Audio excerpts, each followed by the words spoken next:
Babi na sali pour Ningani tanga masolo boucle.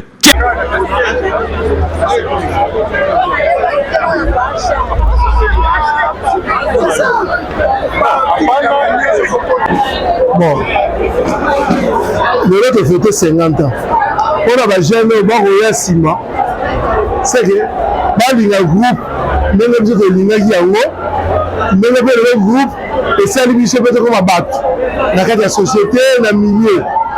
Et on a dit que c'est que jamais au bord de Sima la biso. 50 ans au bazala na bolu na boleko. Oh, biso ko yaki la ho, ba ko ba copier la yango. Oh ya ko ba yaki yango. Conseil au pesa bajeni. Bajeni alelo batambola na nzela ya Kristo. So batambola 16 mystiques. Pour moi na weza bien. Bajeni alelo. 16 mystiques. Comportement ya mutu eza na Kristo atambola. La code de comportement. La code de comportement biso ba bilengi. Donc voilà peut-être moko bo elengi amunda siko soki osaleli on a quatre na bomo inayo okomona ke ekozala malamu yango tolobaka elengi amunda c'est une école de vie soko passer l'école elengi amunda obongwani te bongo zaki elengi amunda te elengi amunda esengeli kobongola na makambo nyonso wana okongenge lokola mungwa okongenge lokola mwinda. Natalisi mingi pour tout ce qui s'est passé. Les gens qui ont dit que à l'époque c'était vraiment merveilleux. On a passé de très bons moments de formation ensemble avec beaucoup de gens. Le message d'aujourd'hui c'est un message très prenant que le Sœur de Moulins veut le prononcer. C'est-à-dire que ce que j'ai retenu dans son homélie, c'est on reste blindé à Mounda jusqu'à la mort. On reste Blenga Munda jusqu'à la mort, c'est-à-dire qu'on ne peut pas quitter Blenga Munda. Même si on n'est plus dans la formation actuelle, mais on reste Blenga Munda jusqu'à sa mort. C'est ça le message le plus important. Bon, donc les jeunes ont besoin de Sikoyo.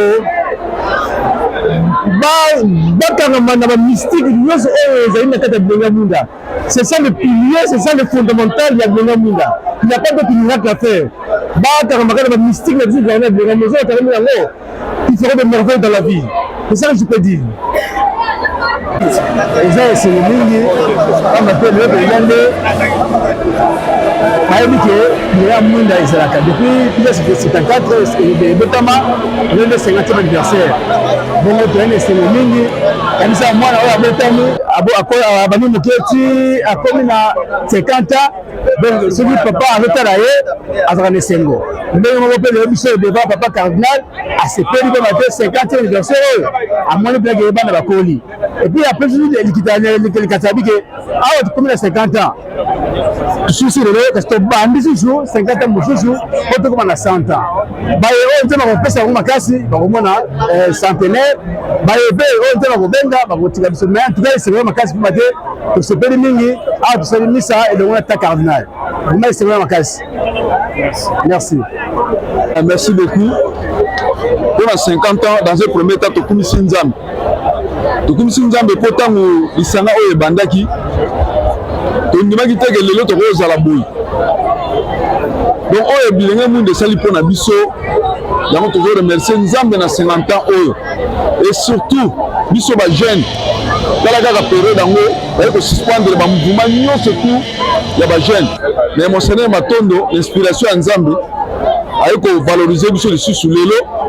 Ce qui est Tozali, c'est grâce à Bilenga Munda. Et surtout, Biso à niveau de Bilenga Munda, papa Karna Witikoloba, la créativité, de créer une communauté Mokili Munda, de s'engager à Christ, il y a paroisse Saint Bilenga Munda à Saint-Clément, mais à Sainte-Claire dans Makala. Donc, tu peux s'y dire merci.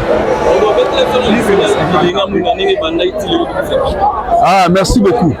Bilenga Munda tango bandaki, tango to bandi yango ezalaki na ba étape te.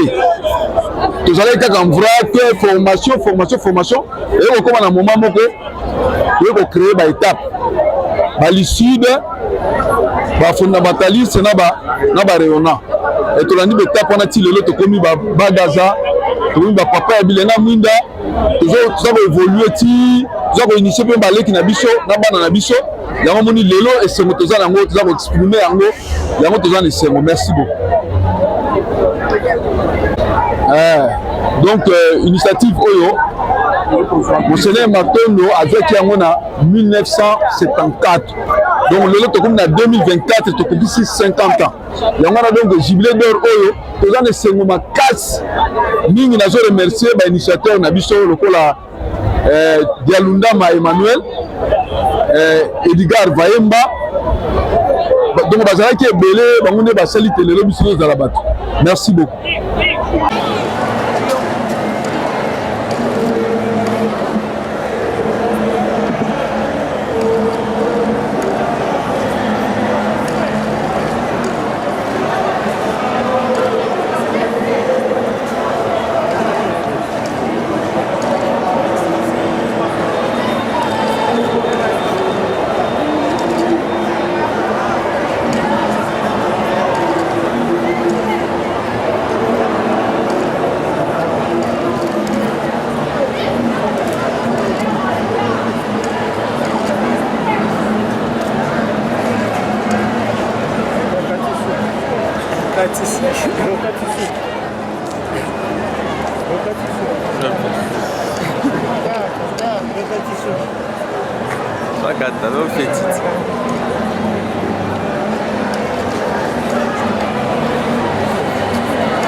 Merci beaucoup.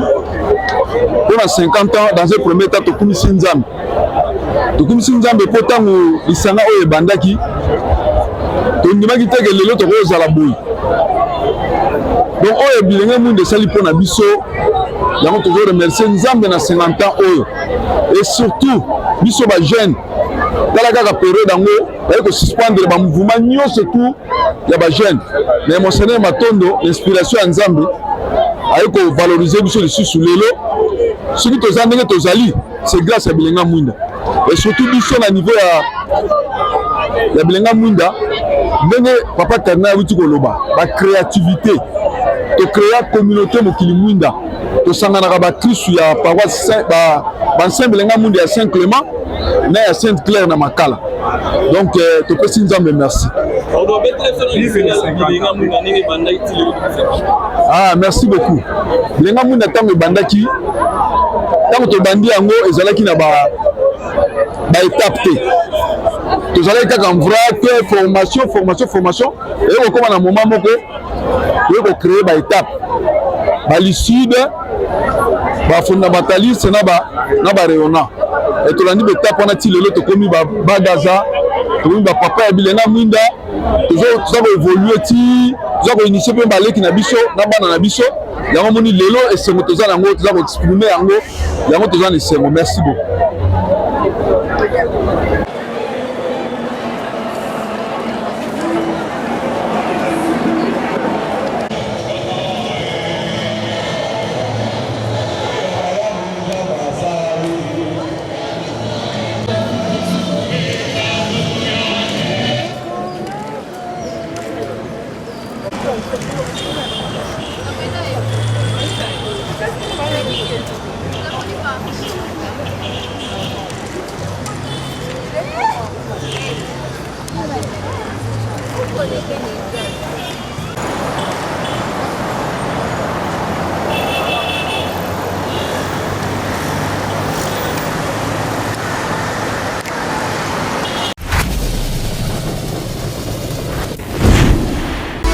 Babina sali pour Mulingani tanga masolo boucle.